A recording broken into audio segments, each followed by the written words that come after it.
कश्मीरी सेब कहानी मुंशी प्रेमचंद की। कल शाम को चौक में 2-4 जरूरी चीजें खरीदने गया था। पंजाबी मेवा फरोशों की दुकानें रास्ते में ही पड़ती हैं। एक दुकान पर बहुत अच्छे रंगदार गुलाब सेब सजे हुए नजर आए। जी ललचा उठा। आजकल शिक्षित समाज में विटामिन और प्रोटीन के शब्दों में विचार करने की प्रवृत्ति हो गई है। टमाटरों को पहले कोई सेहत में भी न पूछता था, अब टमाटरों को भोजन का आवश्यक अंग बन गया है। गाजर भी पहले गरीबों के पेट भरने की चीज थी, अमीर लोग तो उसका हलवा ही खाते थे। मगर अब पता चला है कि गाजर में भी बहुत विटामिन है, इसीलिए गाजर को भी मेजों पर स्थान मिलने लगा है। और सेब के विषय में तो यह कहा जाने लगा है कि एक सेब रोज खाइए तो आपके डॉक्टरों की जरूरत न रहेगी। डॉक्टर से बचने के लिए हम चिमकोड़ी तक खाने को तैयार हो सकते हैं। सेब तो रम और स्वाद में अगर आम से बढ़कर नहीं तो घटकर भी नहीं।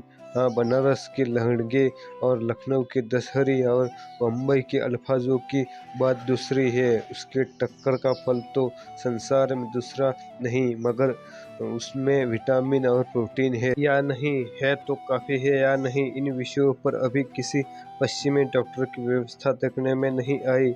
सेब को यह व्यवस्था मिल चुकी है। अब वह केवल स्वाद की चीज नहीं, उसमें गुण भी हैं।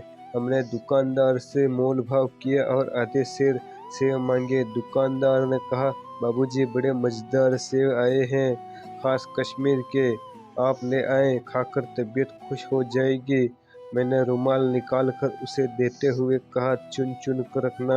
दुकानदार ने तराजू उठाए और अपने नौकर से बोला, लौंडे आधा सेर कश्मीरी सेब निकाल ला, चुनकर लाना। लौंडा 4 सेब लाया और दुकानदार ने तोला, एक लिफाफे में उन्हें रखा और रुमाल में बांधकर मुझे दे दिया। मैंने 4 आने उसके हाथ में रखे। घर आकर लिफाफा जो त्यों रखा दिया। रात को सेब कोई दूसरा फल न खाने का कायदा नहीं है, फल खाने का समय तो प्रातः काल है। आज सुबह मुंह हाथ धोकर जो नाश्ता करने के लिए एक सेब निकाला तो सड़ा हुआ था, 1 रुपये के आकार का छिलका गया था। समझा रात को दुकानदार ने देखा न होगा। दूसरा निकाला मगर आधा सड़ा हुआ था। अब संदेह हुआ दुकानदार ने मुझे धोखा दे तो नहीं दिया है। तीसरा सेब निकाला, अब यह सड़ा तो न था मगर एक तरफ दबकर बिल्कुल पिचक गया था। और चौथा देखकर वह यूं तो बेदाग था मगर उससे एक काला सुराख था, जैसा अक्सर बोरे में होता है। काटा तो भीतर से वैसे ही धब्बे जैसे कीड़े पैर में होते हैं। एक सेब भी खाने लायक नहीं। 4 आने पैसे का इतना गम न हुआ जितना समाज के इन चारित्रिक पतन का। दुकानदार ने जानबूझकर मेरे साथ धोखेबाजी का व्यवहार किया था।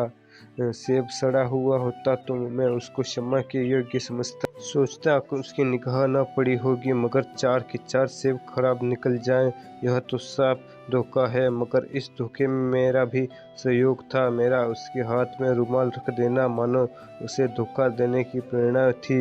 उसने भाप लिया कि महाशय अपनी आंखों से काम लेने वाले जीव नहीं है और न इतने चौकस हैं कि घर के लौटने आए आदमी बेईमानी तभी करता है जब उसे अवसर मिलता है। बेईमानी का अवसर देना चाहे वह अपने ढीलेपन से हो या सहज विश्वास से, बेईमानी में सहयोग देना है।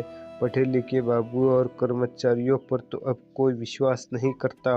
थाने या कचहरी या म्यूनसिपलिटी में चले जाइए, आपकी ऐसी दुर्गति होगी कि आप बड़ी से बड़ी हानि उठाकर भी उधर न जाएंगे। व्यापारियों की साख अभी तक बनी हुई थी। यूँ तौल में तो चाहे चटाक आधा चटाक कस ले, लेकिन आप उन्हें 5 की जगह भूल से 10 के नोट दे आते तो आपके घबराहट की कोई जरूरत न थी। आपके रुपये सुरक्षित थे। मुझे याद है, एक बार मैंने मुरहब के मेले में एक कोचे वाले से 1 पैसे की रेवड़ियाँ ली और पैसे की जगह अठन्नी दे आया। जब अपनी भूल मालूम हुई तो कोचे वाले के पास दौड़ गया। आशा नहीं थी कि वह अठन्नी लौटाएगा, लेकिन उसने प्रसन्नचित्त से अठन्नी लौटा दी और उल्टे मुझसे क्षमा मांगी। और यहाँ कश्मीरी सेब के नाम से सड़े हुए सेब बेचे जाते हैं। मुझे आशा है कि पाठक बाजार में जाकर मेरी तरह आंखें बंद कर लिया करेंगे, नहीं उन्हें तभी कश्मीरी सेब मिले।